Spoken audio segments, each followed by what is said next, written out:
Let's get to the money. Let's get to the Money. Let's get to the Money. Let's get to the motherfucking money.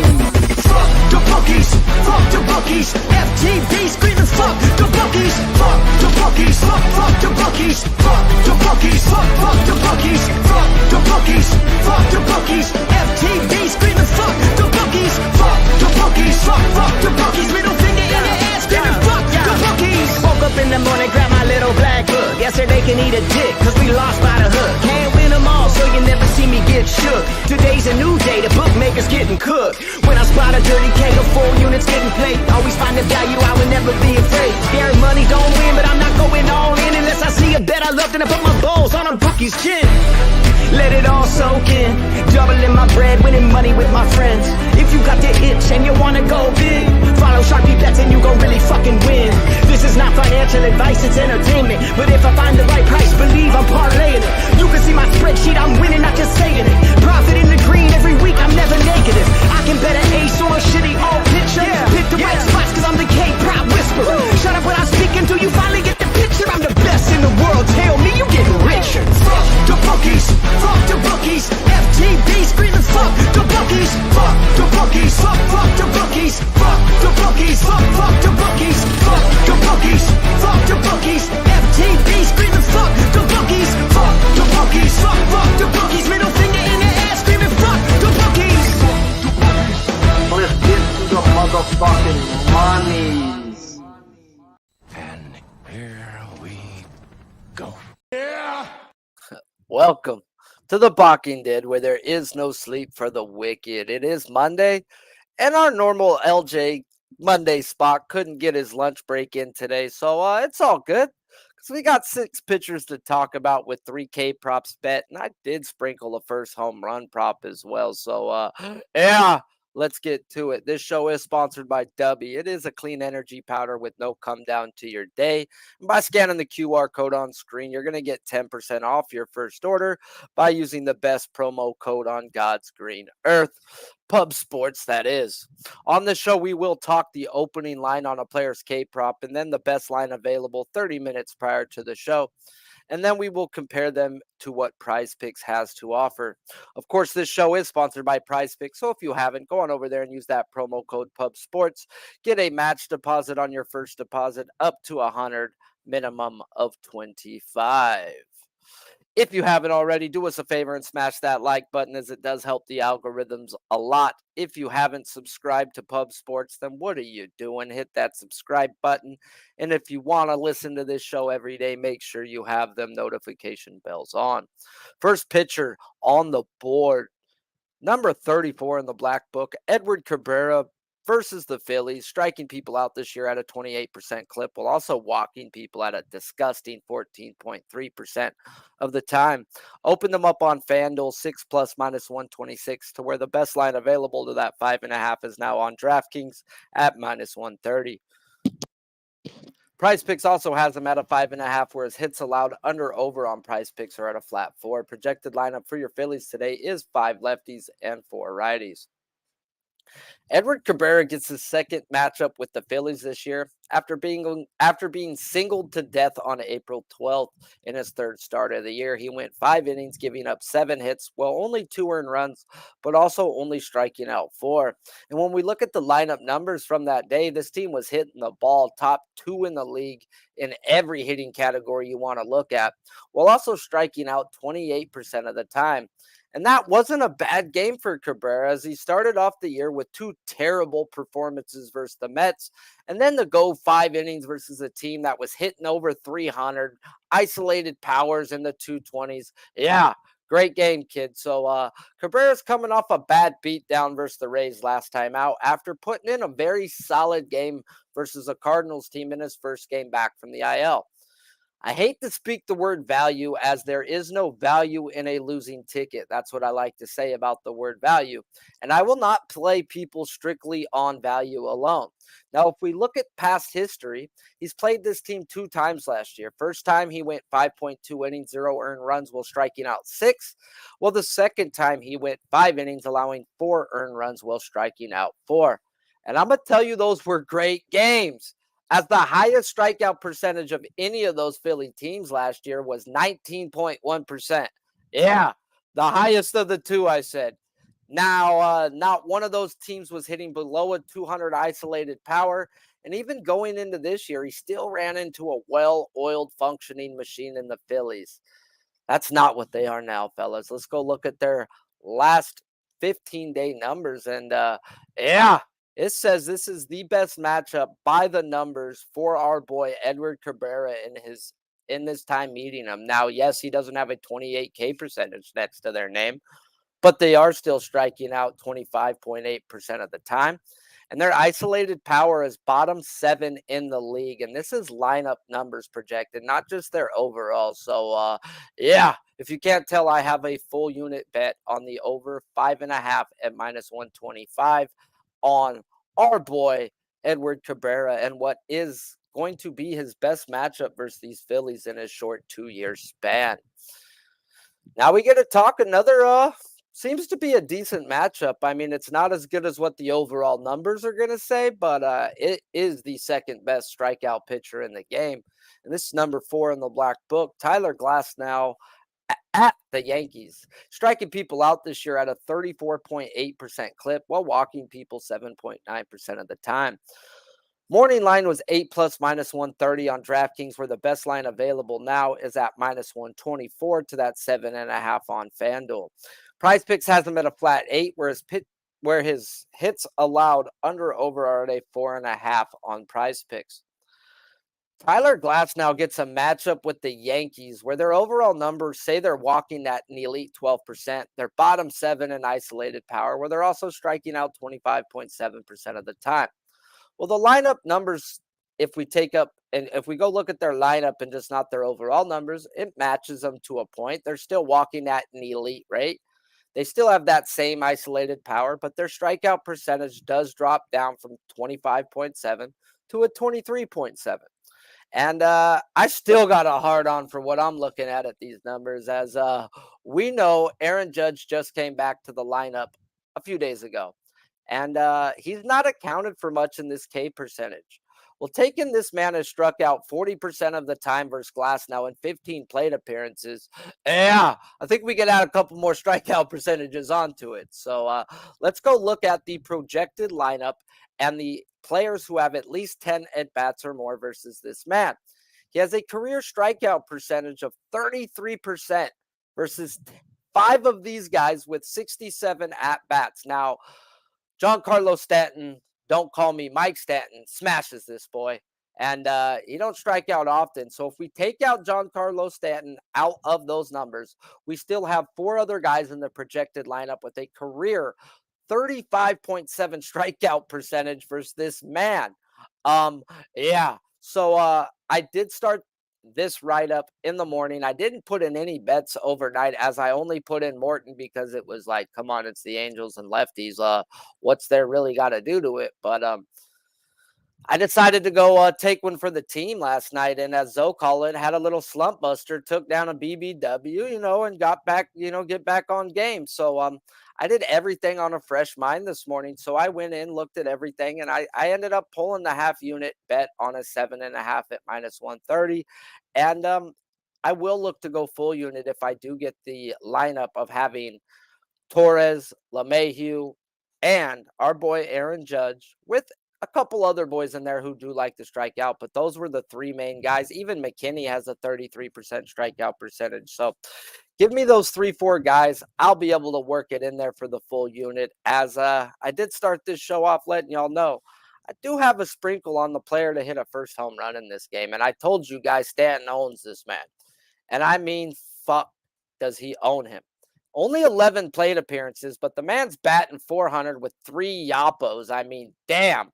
When power meets power, it tends to go to the moon and not come back. So his home run is at a +350 for the old Bomsky. Or if you want to do like Tone be doing, betting the double with the home run, and his double's at +650. But I'm going to go for the big score here, guys, and take him to hit the first home run of the game at +1100. So there you go. There's a little bit of dart throw. Nothing crazy, guys. $20 paid 220. Something nice, and the dude has great numbers. So yeah, strike out a bunch of other. Hopefully, he strikes out another 3 times. But like I said, in 11 plate appearances, he's only struck out twice. Batting 400, has 3 jacks. So when 99 meets freaking 105 on the way out, 115, it seems to be a good thing for Giancarlo. Don't call me Mike Stanton. Now let's get into another guy who I got a heavy lean on, but ain't been hot enough to be playing my lanes. Number 14 in the black book, Corbin Burnes at the Nationals. He's striking people out this year at a 25.4% clip, while walking people 8.3% of the time. Opened him up 7+ at plus 120 on DraftKings, where he's done falling down, where the best line available is now at a 6+, a whole number, minus 156 though on FanDuel. PrizePicks has him at a flat 6, whereas hits allowed under over are at a 5 on PrizePicks. Projected lineup for your Nats is 6 lefties, 3 righties. Corbin Burnes versus the no-fly zone Nationals. And when we look at their numbers over the last 15 days versus right-handed pitching, they're not walking. They're bottom 8 in isolated power, yet only striking out 18.8% of the time. They may not be good at baseball or winning games, but they just don't strike out often. Now, what they do is swing at first pitch a lot and put the ball in play for the most part. As you can tell by their walk percentage of a 6.5, they're not up there to take walks. This team ain't looking to walk. And obviously, you can look at their strikeout percentage. So they put the ball in play a lot, and that's because they are looking to jump you first pitch. So I've got to go look at how Burnes has done versus other no-fly zones the first time seeing them. And like the Nats, these no-fly zones that he's seen ran a left-handed dominant lineup versus Corbin Burnes that day he faced them. And of course, guys, the numbers are going to say no when he faced these teams, as they are the no-fly zones, and rarely are you going to run into a K percentage of 24 or higher versus any of these teams. First time seeing the Diamondbacks, strikeout percentage below 20, ran out a bunch of lefties. 8 solid innings, 0 earned runs with 8 strikeouts. Then he's seen the Red Sox, where, of course, they run out a bunch of lefties. The numbers said run for the hills. Burnes went out 5 innings, giving up only 2 runs while striking out 5 that day. The other left-handed dominant lineup that isn't a no-fly zone to me, but they sure as fuck are tough on left-handed K props, and the books respect them and give them juice, if not drop their numbers at times. And that's the Baltimore Orioles, guys. And he went 8 innings, 0 earned runs, and 9 strikeouts, who as well as the Orioles run a left-handed dominant lineup. Now, the only no-fly zone Corbin Burnes seen that runs a right-handed dominant lineup was the Astros, and he got cooked. 5 innings, 5 earned runs with 5 strikeouts. I mentioned all the left-handed dominant lineups for a reason, as since Corbin Burnes has turned his fastball into a cutter and became elite, he has always struck out both sides of the plate with elite K percentages next to his name, almost dead equal over 2021 and 2022. Well, this ain't Burnesy, guys. This is a new Corbin Burnes. He's still good, but he used to just be Burnesy in this house.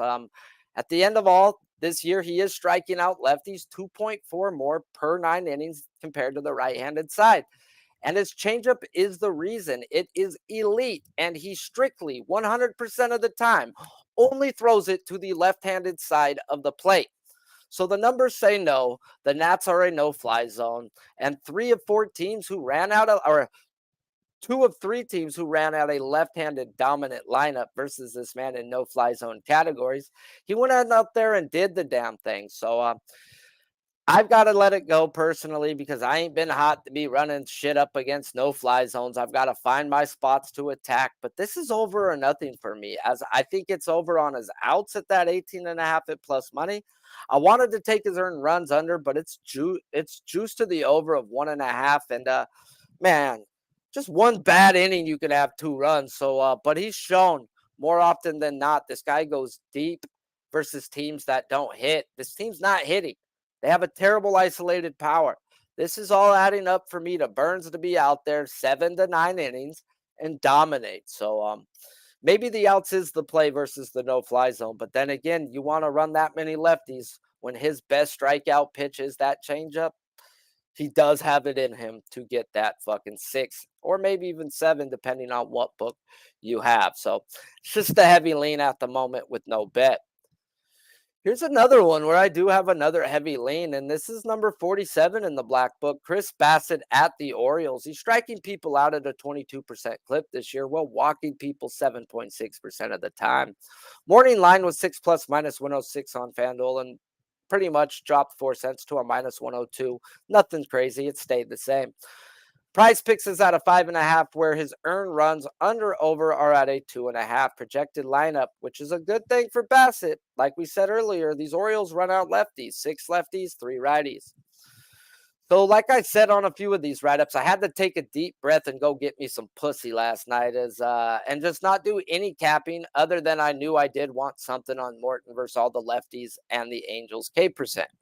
So I started fresh this morning and went player by player for the show and figured this is where I should break down and figure out if I want to get in. And yeah, we're going to change this shit around. So when I looked at the Orioles numbers the last 15 days, I was like, okay. Maybe today is the day we do get on Bassitt. As their numbers say, they're not walking at a crappy 6.5%. They're not hitting the ball with a team isolated power of a bottom 3, 122. And they're striking out 25.5% of the time. I know the O's load up lefties, where not just this year, we're going to go back to last year as well. Bassitt has had at least 2.5 or better strikeouts per 9 innings versus the left-handed side than versus the right-handed side. So from afar, I was like, oh boy, here we go. Then I went and ran the lineups, and the 6 projected lefties are only hitting a collective 140 isolated power. Yet they're only striking out 22.5% of the time. Now the three right-handed bats in the lineup, and they're the ones striking out over a 26% clip the last 15 days. So I went and looked back at past history, and he does got some decent numbers versus some of those right-handed bats. So we should at least get 3 strikeouts from those 3 right-handed guys, whether 2 from 1, whether 1 and 1. He should get that. Now the question is can he get those other 3 versus the left-handed side? And I would say yes, as since he's had Kirk calling his pitches again, he's had 5 or more in 5 of his last 6 starts.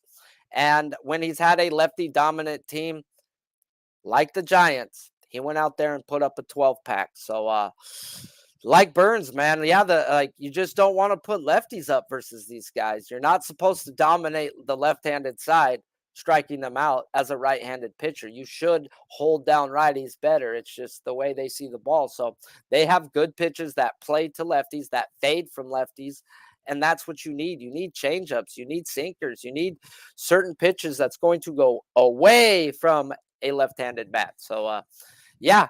The lean is either over or nothing right here, as I could see him getting 5, but I could also see this dude having a 9-10 pack as well. But there's just too much variance for me here. And yeah, if I would have had a bigger strikeout percentage from those lefties in that lineup, it would have pushed me over the edge. But at the end of the day, I just got to let old Bassitt go because, no need to push, no need to not. But it's either over or nothing for me here. And I know lefties have been smashing this guy. Well, that was lefties before Kirk started calling the pitches again, guys. So his numbers are going to be skewed a lot if we're going to just look at him from abroad. We've got to look at him from the Giants game on, since he stopped calling his own pitches, since Kirk, his old battery mate from since Kirk, his battery mate, started calling his pitches again. And the dude is a great catcher. Let him call the game. You need to worry about pitching. Don't worry about calling the pitches too. 3-2, you want to shake a guy off? Cool, I get that.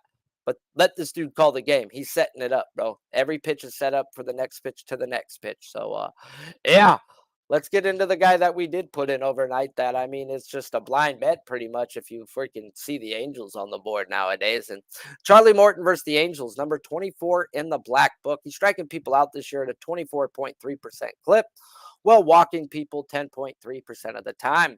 Opened them up last night on FanDuel at 7 plus minus 126, where the best line available is a whole number up to the 7.5 at plus 120 on MGM. PrizePicks has him at a flat 7, whereas earned runs under over are at 2.5. Projected lineup for your Halos: 5 lefties, 4 righties. Now, like I said on the Bassitt write-up, This was a spot I knew I had to get something on last night, strictly on the Angels' K percentage versus righties. Morton's dominance of left-handed batters and Morton being at home. That's just something that stays in my head and something you just don't forget. So I got in for a half unit last night, 6.5 minus 126. And I get it. There is no more out there. And it's moved to a 7.5. And that falls under Sharpie's 316 roll 34. I just don't chase women or K props. I can't even tell you to go for it, as I just don't do that. That's not what I'm in for. Now let's talk the Angels numbers, as yes, they've been smashing the ball with a team isolated power of 215, walking top 3 in the league at elite 11% of the time, while striking out 28% of the time. Yeah, we all know they're striking out. Taking the fact Morton is at home, where be it on the road or home, he is striking lefties out at an elite 28% this year. But right-handed bats falls off on the road to a disgusting 17.8%, well, going up to a mediocre 23% at home from the right-handed side. Now, the only reason I didn't go full unit here is Morton doesn't fall under my key that I use to go cash these K props versus the Angels. And what is that key that I look for? I need elite strikeout and elite walk percentages from my pitchers, and he don't have either.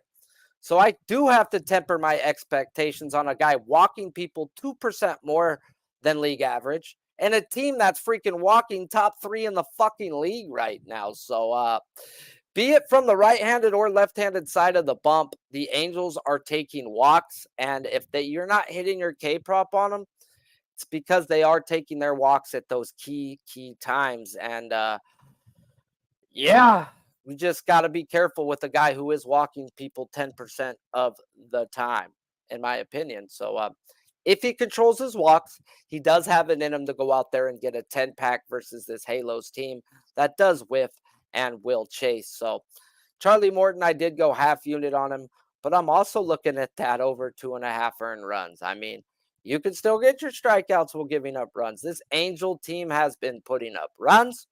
We're in Atlanta, man, where that sticky, muggy weather helps those home runs go. And if you're going to walk people like these people been walking, you're going to give up that 3-run jack, whether it be in the first, second, third, fifth inning. You just can't. You can't walk people, Charlie Mimo. You just can't do it. So I did have to temper my expectations on what seemed to be a smash spot. And everybody else bet it because the line's gone. But I didn't even go that hard on it. So, yeah, let's talk about a guy, though, that may be in a good spot. But the numbers sure as fuck say no. And that's number 58 in the black book, Andrew Abbott at the Cubs. Striking people out at a 27.8% clip, while he's also walking people league average 8% of the time. Morning line 6+ minus 128 on FanDuel, where the best line available now is on minus 145 to that 5.5. And that's on DraftKings. PrizePicks has him at a flat 6, whereas pitching outs under over are at 17.5 on PrizePicks. Projected lineup is 8 righties and Cody Bellinger. Finally, a game with Andrew Abbott not being versus the Brewers, as in his short career, 4 of his first 9 games has been versus the same team. Now he gets his first matchup of his young career versus these Cubbies. And let's go look at their numbers over the last 200 plate appearances versus lefties. And over the last 15 days, they've seen enough lefties to be like, damn, y'all killing people's overs if you betting them. And they're walking league average. They're smashing the ball with a nice team isolated power. And they also have a 18.7 strikeout percentage next to their name. Yeah, what? Well, I know for a fact they seen old Jordan Montgomery in a 2-week span in a back-to-back. And these Cubbies own Monty, not even before the back-to-back, as we were on Monty's earned runs over 2.5 just a few days ago. And yeah, we cashed that in 1 inning as well. And he still pitched a good game. But at the end of the day, I can't put too much into the Cubs smacking the damn shit out of a guy they own. Now let's talk about Mackenzie Gore. Okay, he got hit hard, 5 earned runs, but he went 6.1 innings, struck out 6. And seems like that 6.1 innings is when he ran into trouble after he went 6 and still struggled to get that 6. Another one, guys, that did not come under the numbers, but the very next day of the numbers was James Paxton. James Paxton didn't go more than 3 innings as he got baptized as well. Another pitcher that I wouldn't bet on that they seen in this time span, Patrick Corbin. He gave up 5 runs, but also got 6 strikeouts. Now, this ain't them. This is going to be Andrew Abbott. And this may be the last ever 5.5 we see on Andrew Abbott. Like, I have no bet in on him as of right now. I've got a heavy lean in the fact that you may even want to ladder him in this spot because good pitching beats good hitting every day of the week. And when this team has faced some lefty juggernauts this year, he went up against the Padres. We all know how good the Padres are versus lefties, right? 7.2 innings, struck out 12, while only giving up 1 earned run. I'd say that's some B shit. Well, he also seen the Houston Astros. There are no fly zone, and they're also very elite when it comes to hitting lefties throughout the past few years. Okay, how about 6 innings, 0 earned runs, well, only 2 strikeouts? I get the 2 strikeouts. It's a no-fly zone. This team ain't a no-fly zone. That's what I'm getting at, guys. So good pitching beats good hitting. And I think I'm talking myself into it as we speak, guys. A half unit on the plus money. Just not going to pay up on juice for this guy right now. I don't have a bet in. But the more and more I'm talking about it, I really think this guy goes out and has a game. And if he does have that game, like I believe he has, it's the last time we ever see a 5.5 on old Andrew Abbott. Or we'll say young Andrew Abbott, as the kid is actually younger than my oldest son. So appreciate the 80 live tuning in. Appreciate the 35 like. Now, do me a favor and hit that like button if you do like what you're hearing, as at the end of the day, it does help the algorithms a lot. For those showing up for the recap, smash that like button. As like I just said, it helps people find the best MLB prop show on God's green earth.